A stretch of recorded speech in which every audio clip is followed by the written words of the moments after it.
By far, the biggest obstacle that I see facing first-time buyers every day is the large amount of student loan debt that many are carrying.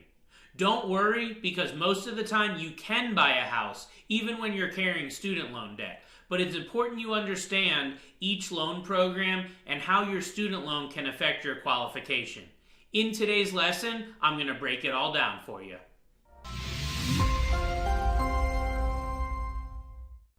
Hi, it's Robert Weinberg, and on this channel we empower people to take control of their future through expert mortgage and financial strategies. In this lesson, we're going to talk about buying a home when you have student loan debt. So when your mortgage is getting underwritten, we're not only looking at your credit score, but we're looking at the total amount of debt that you have. Your student loan debt, personal loans, credit cards, auto loans, and all of that put together in relation to your current income. So a big issue that a lot of people have is they take out these huge loans for $50,000, $100,000, couple $100,000 on student loans, and they have other debt in addition to that, but then they get a job only making $40,000, $50,000, $60,000 a year. And that can be very, very problematic when it comes time to get a home loan. So I'm going to preface this presentation by saying to you, if you're going to take on the huge amount of student loan debt and you're going to add on top of that other debt like credit cards, auto loans, etc., make sure that you have a good paying job in relation to that, because it's going to make it a lot easier to get approved for a home loan. So with that said, FHA, the Federal Housing Administration loan, is by far the most common first-time buyer program. But at the same point, FHA also has the worst guidelines when it comes to student loans. They have the guidelines that are going to count the most payment against you. So FHA is going to count 1% of the balance or the amortized payment against you, whichever is greater. So on a $100,000 student loan debt, they're going to count at least $1,000 a month against your debt-to-income ratio. And if your loan is in forbearance or if it's deferred, it doesn't matter to FHA. They're still going to count 1% against you. So that can be a really big issue, especially if you've got a huge amount of student loan debt in addition to other debt. Now, USDA is a little bit better. The USDA, or the Department of Agriculture Rural Development Loan, is a great first-time buyer loan because it requires zero down payment.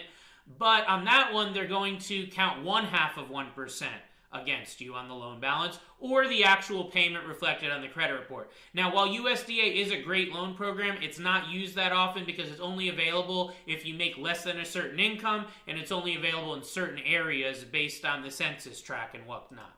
So moving along to VA loans. Now, VA loans are by far the best loan when it comes to student loan debt. So if you're an eligible veteran, I highly recommend the VA loan program to you.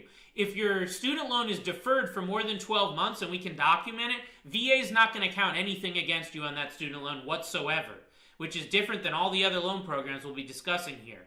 If the loan's not deferred, then the way VA calculates it is they take your total student loan balance, they multiply it by 5%, and then they divide that by 12 months to come up with a qualifying monthly payment that's used. So very great guidelines, and really one of the best loans, like I said, when it comes to the student loan payments.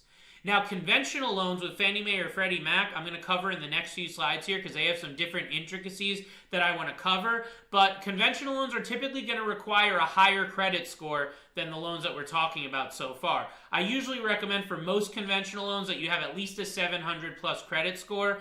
But you'll see the student loan guidelines can be pretty flexible depending on your scenario. So let's start with Fannie Mae here. So Fannie Mae student loan guidelines is if a monthly student loan payment is provided on your credit report, then the lender may use that amount for qualifying purposes.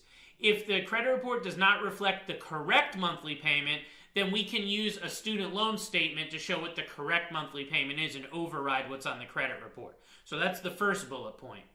Now, the next thing is that if the credit report does not have any monthly payment at all showing, or it shows a 0 as the monthly payment, then we need to use one of these options to figure out the payment.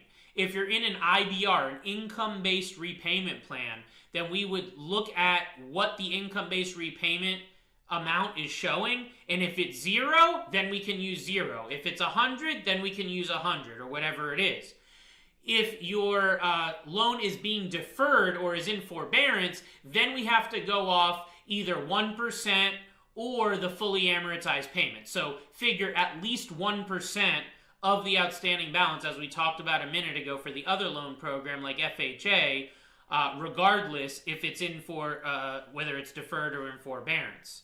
And the other conventional loan program is going to be through Freddie Mac. So Freddie Mac has a little bit of a different type of guideline on this. If the monthly payment amount on the credit is greater than 0, then we can use that. Or if the amount is 0, then we have to go off of 0.5 or 0.5%.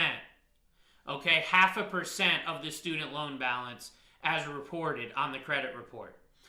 But here's the cool thing about Freddie Mac is if you're somebody who's in a position where your loan's going to be forgiven in the future, you're going to have that debt cancellation or a discharge based on your employment, then as long as we get documentation that you're going to qualify or you're eligible for that forgiveness, cancellation, or discharge, then we're able to completely exclude the monthly payment from your debt-to-income ratio.